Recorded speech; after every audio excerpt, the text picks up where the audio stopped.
ನಮಸ್ಕಾರ ಫ್ರೆಂಡ್ಸ್, ಶ್ರೀದೇವಿ ಪಾಕಶಾಲೆಗೆ ಸ್ವಾಗತ. ನಾನು ಇಂದು ಮೊಟ್ಟೆ ರೆಸಿಪಿಯನ್ನು ಮಾಡಿ ತೋರಿಸುತ್ತೇನೆ. ನೋಡಿ ಫ್ರೆಂಡ್ಸ್, ಮೊಟ್ಟೆಯಲ್ಲಿ ಅತಿ ಪ್ರೋಟೀನ್ ಅಂಶ ಇರೋದರಿಂದ ಆರೋಗ್ಯಕ್ಕೂ ಕೂಡ ತುಂಬ ಒಳ್ಳೆಯದು. ಡೈಲಿ ಒಂದು ಮೊಟ್ಟೆಯನ್ನಾದರೂ ತಿನ್ನಬೇಕು. ನೋಡಿ ಫ್ರೆಂಡ್ಸ್, ಮೊಟ್ಟೆಯಲ್ಲಿ ಹಲವು ಬಗೆಯ ರೆಸಿಪಿಗಳನ್ನು ಮಾಡಿಕೊಳ್ಳಬಹುದು. ಮೊಟ್ಟೆ ಸಾಂಬಾರು ಮಾಡ್ಬೋದು, ಎಗ್ ಕರಿ ಮಾಡ್ಬೋದು, ಮೊಟ್ಟೆ ಆಮ್ಲೆಟ್ ಮಾಡ್ಬೋದು. ಹೀಗೆ ಹಲವಾರು ರೀತಿಯಲ್ಲಿ ಮೊಟ್ಟೆಯಿಂದ ರೆಸಿಪಿಗಳನ್ನು ಮಾಡಿಕೊಳ್ಳಬಹುದು. ಆದರೆ ಕ್ವಿಕ್ಕಾಗಿ ಮತ್ತು ಕೇವಲ 10 ನಿಮಿಷದಲ್ಲಿ ಅತಿ ಕಡಿಮೆ ಸಾಮಗ್ರಿಗಳನ್ನು ಬಳಸಿ ಈ ರೆಸಿಪಿಯನ್ನು ಮಾಡುತ್ತಿದ್ದೇನೆ. ನೋಡಿ ಫ್ರೆಂಡ್ಸ್, ಇದು ಬಿಸಿ ಚಪಾತಿ, ರೋಟಿ ಮತ್ತು ಅನ್ನದ ಜೊತೆಗೂ ಕೂಡ ಸೈಡ್ ಡಿಶನ್ನಾಗಿ ಇದನ್ನು ತಿನ್ನಬಹುದು. 3 ರಿಂದ 4 ಮೊಟ್ಟೆ ಇದ್ದರೆ ಸಾಕು. ಮನೆಯಲ್ಲಿ ತುಂಬ ರುಚಿಕರವಾದ ಮೊಟ್ಟೆ ರೆಸಿಪಿಯನ್ನು ಮಾಡಿಕೊಂಡು ತಿನ್ನಬಹುದು. ಹಾಗಾದರೆ ಬನ್ನಿ ಫ್ರೆಂಡ್ಸ್, ಇದನ್ನು ಯಾವ ರೀತಿ ಮಾಡಬೇಕೆಂದು ತೋರಿಸಿಕೊಡುತ್ತೇನೆ. ಈ ರೆಸಿಪಿ ನಿಮಗೆ ಇಷ್ಟವಾದರೆ ಪ್ಲೀಸ್ ಒಂದು ಲೈಕ್ ಮಾಡಿ, ಶೇರ್ ಮಾಡಿ, ಕಮೆಂಟ್ ಮಾಡಿ ಮತ್ತು ನನ್ನ ಚಾನಲನ್ನು ಸಬ್ಸ್ಕ್ರೈಬ್ ಮಾಡಿಕೊಳ್ಳದೆ ನೋಡಿಕೊಳ್ಳುತ್ತಿದ್ದವರು ಸಬ್ಸ್ಕ್ರೈಬ್ ಮಾಡಿಕೊಂಡು ನೋಡಿ. ಹಾಗಾದರೆ ಬನ್ನಿ ಫ್ರೆಂಡ್ಸ್, ಮೊಟ್ಟೆ ರೆಸಿಪಿಯನ್ನು ಅತಿ ಕಡಿಮೆ ಸಮಯದಲ್ಲಿ ಮತ್ತು ಕ್ವಿಕ್ಕಾಗಿ ಇದನ್ನು ಯಾವ ರೀತಿ ಮಾಡಬೇಕೆಂದು ತೋರಿಸಿಕೊಡುತ್ತೇನೆ. ಮೊದಲಿಗೆ ನಾನು ಇಲ್ಲಿ 4 ಮೊಟ್ಟೆಯನ್ನು ತೆಗೆದುಕೊಂಡಿರುತ್ತೇನೆ. ಒಂದು ಪಾತ್ರೆಯಲ್ಲಿ ಮೊಟ್ಟೆ ಮುಳುಗುವಷ್ಟು ನೀರನ್ನು ಹಾಕಿಕೊಂಡು ಅದಕ್ಕೆ ಸ್ವಲ್ಪ ಉಪ್ಪನ್ನು ಬೆರೆಸಿ ಇದನ್ನು 10 ನಿಮಿಷ ಕುದಿಯಲು ಇಡುತ್ತೇನೆ. ನೋಡಿ ಫ್ರೆಂಡ್ಸ್, ಉಪ್ಪನ್ನು ಹಾಕಿ ಇದನ್ನು ಬಾಯ್ಲ್ ಮಾಡೋದರಿಂದ ಮೊಟ್ಟೆ ಒಡೆಯುವುದಿಲ್ಲ, ಚೆನ್ನಾಗಿ ಬಾಯ್ಲ್ ಆಗುತ್ತವೆ. ನಂತರ ಒಲೆಯ ಮೇಲೆ ಒಂದು ಪ್ಯಾನನ್ನು ಇಟ್ಟು ಅದಕ್ಕೆ 1 ಸ್ಪೂನಷ್ಟು ಎಣ್ಣೆಯನ್ನು ಹಾಕಿಕೊಳ್ಳುತ್ತೇನೆ. ನೋಡಿ ಫ್ರೆಂಡ್ಸ್, ಎಣ್ಣೆ ಬಿಸಿ ಆದ ಮೇಲೆ ಸ್ವಲ್ಪ ಜೀರಿಗೆ, ಸಾಸಿವೆಯನ್ನು ಸೇರಿಸಿಕೊಳ್ಳುತ್ತೇನೆ. ಸಾಸಿವೆ ಬಹಳಷ್ಟು ಜನ ಹಾಕುವುದಿಲ್ಲ, ಬೇಕಾದರೆ ಹಾಕಿ, ಬೇಡವಾದರೆ ಸ್ಕಿಪ್ ಮಾಡಿಕೊಳ್ಳಬಹುದು. ನಂತರ 2 ದೊಡ್ಡ ಗಾತ್ರದ ಈರುಳ್ಳಿಯನ್ನು ಈ ರೀತಿ ಸಣ್ಣ ಸಣ್ಣ ಪೀಸ್ಗಳನ್ನಾಗಿ ಮಾಡಿಕೊಂಡಿರುತ್ತೇನೆ. ಈರುಳ್ಳಿಯನ್ನು ಎಷ್ಟು ಸಣ್ಣದಾಗಿ ಕಟ್ ಮಾಡಿಕೊಳ್ಳುತ್ತೇವೋ ಈ ರೆಸಿಪಿ ಅಷ್ಟೇ ಟೇಸ್ಟಿಯಾಗಿ ಬರುತ್ತದೆ. ನೋಡಿ ಫ್ರೆಂಡ್ಸ್, ಈರುಳ್ಳಿಗೆ ಸ್ವಲ್ಪ ಉಪ್ಪನ್ನು ಬೆರೆಸಿ ಇದನ್ನು ಗೋಲ್ಡನ್ ಬಣ್ಣ ಬರುವವರೆಗೂ ಇದನ್ನು ಫ್ರೈ ಮಾಡಿಕೊಳ್ಳುತ್ತೇನೆ.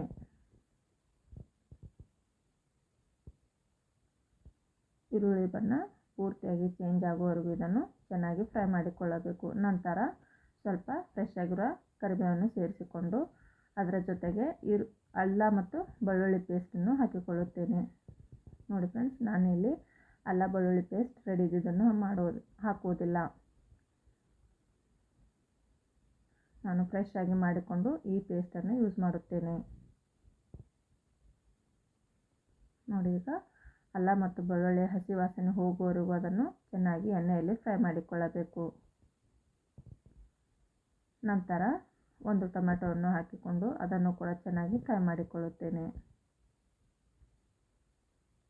ನೋಡಿ ಫ್ರೆಂಡ್ಸ್, ಈ ವಿಡಿಯೋ ನಿಮಗೆ ಇಷ್ಟವಾದರೆ ಪ್ಲೀಸ್ ಒಂದು ಲೈಕ್ ಮಾಡಿ, ಶೇರ್ ಮಾಡಿ, ಕಮೆಂಟ್ ಮಾಡಿ ಮತ್ತು ನನ್ನ ಚಾನಲನ್ನು ಸಬ್ಸ್ಕ್ರೈಬ್ ಮಾಡದೆ ನೋಡುತ್ತಿದ್ದವರು ಪ್ಲೀಸ್ ಸಬ್ಸ್ಕ್ರೈಬ್ ಮಾಡಿಕೊಂಡು ಸಪೋರ್ಟ್ ಮಾಡಿ.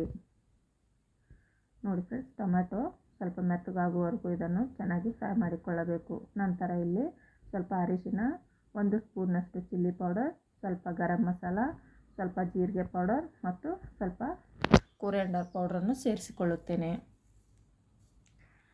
ಇವೆಲ್ಲ ಡ್ರೈ ಮಸಾಲೆಗಳನ್ನು ಎಣ್ಣೆಯಲ್ಲಿ ಹಾಕಿಕೊಂಡು ಚೆನ್ನಾಗಿ ಫ್ರೈ ಮಾಡಿಕೊಳ್ಳುತ್ತೇನೆ. ನೋಡಿ ಫ್ರೆಂಡ್ಸ್, ಇವೆಲ್ಲವನ್ನು ಹಾಕಿದ ನಂತರ ಚೆನ್ನಾಗಿ ಮಿಕ್ಸ್ ಮಾಡಿಕೊಂಡು ಇದನ್ನು ಎಣ್ಣೆಯಲ್ಲಿ ಫ್ರೈ ಮಾಡಿಕೊಳ್ಳಬೇಕು.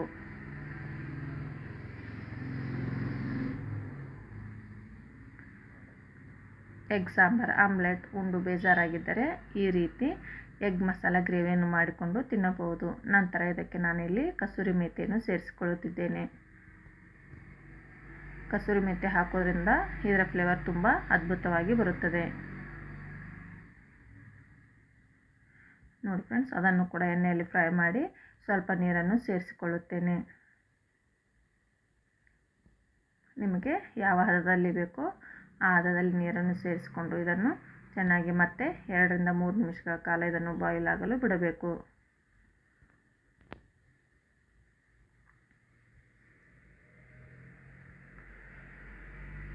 ನೋಡಿ ಫ್ರೆಂಡ್ಸ್, ಬೆಳಗ್ಗೆ ಅವಸರದಲ್ಲಿ ಆಫೀಸ್ ಹೋಗುವವರೆಗೂ ಕೂಡ ಇದು ತುಂಬ ಹೆಲ್ಪ್ ಆಗುತ್ತದೆ.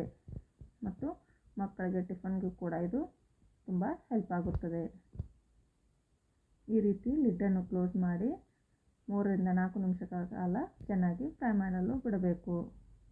ನೋಡಿ ಫ್ರೆಂಡ್ಸ್, ಈ ರೀತಿ ಸುತ್ತಲೂ ಎಣ್ಣೆ ಬಿಟ್ಟರೆ ಇದು ಆಗ ಚೆನ್ನಾಗಿ ಬಂದಿರುತ್ತದೆ. ನಂತರ ಮೊದಲೇ ಬಾಯ್ಲ್ ಆಗಿರುವ ಎಗ್ಗನ್ನು ಈ ರೀತಿ ರೌಂಡ್ ಆಗಿ ಕಟ್ ಮಾಡಿಕೊಂಡಿರುತ್ತೇನೆ. ನಿಮಗೆ ಬೇಕಾದ ಆಕಾರದಲ್ಲಿ ಕಟ್ ಮಾಡಿಕೊಳ್ಳಬಹುದು. ನೋಡಿ ಫ್ರೆಂಡ್ಸ್, ಅವನ್ನು ಕೂಡ ಈ ಮಸಾಲೆ ಜೊತೆಗೆ ಚೆನ್ನಾಗಿ ಮಿಕ್ಸ್ ಮಾಡಿಕೊಳ್ಳುತ್ತೇನೆ.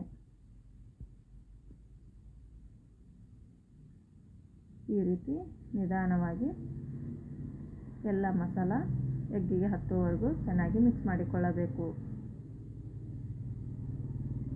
ನೋಡಿ ಫ್ರೆಂಡ್ಸ್, ನಿಮಗೆ ಇನ್ನೂ ಸ್ವಲ್ಪ ತಿಳಿಯಾಗಿ ಬೇಕಾದರೆ ಇನ್ನೊಂದು ಸ್ವಲ್ಪ ನೀರನ್ನು ಕೂಡ ಆ್ಯಡ್ ಮಾಡಿಕೊಳ್ಳಬಹುದು. ನಂತರ ನಾನು ಇಲ್ಲಿ ಫ್ರೆಶ್ ಆಗಿರೋ ಕೊತ್ತಂಬರಿಯನ್ನು ಸೇರಿಸಿಕೊಳ್ಳುತ್ತೇನೆ.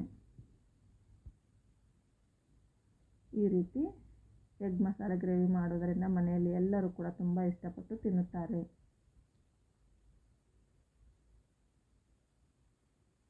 ನೋಡಿ ಫ್ರೆಂಡ್ಸ್, 10 ನಿಮಿಷದಲ್ಲಿ ಇದು ರೆಡಿಯಾಗುತ್ತದೆ.